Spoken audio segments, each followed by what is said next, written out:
The sharpened life. Psychological independence.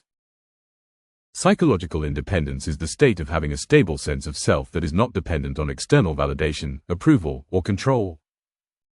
This is where self-worth comes from. It's the degree to which your sense of worth is internally rooted, rather than shaped or controlled by others. Now, let's break it down.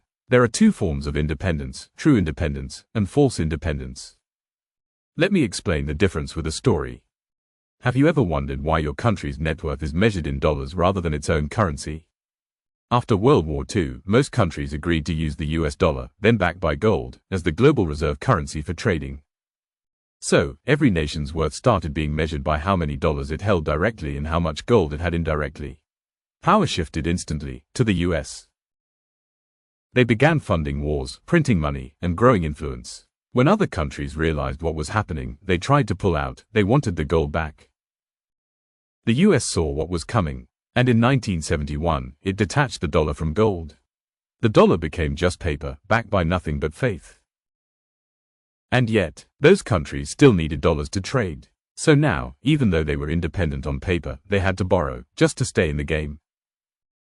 So I ask again, how independent is a nation whose value is measured externally? A nation that's punished when it dares to take care of itself. That's false independence, and it's celebrated every year, with flags, speeches, and illusions. Women can experience the same kind of illusion. Yes, she may earn her income. She may live alone. She may speak freely. But if her self-worth is still measured by society, if she needs society's applause to feel valid, then her freedom is still conditional. She celebrates independence, but only as long as she doesn't stand up for herself. Only as long as she doesn't ask to be left alone to decide. The moment she does, she's labeled.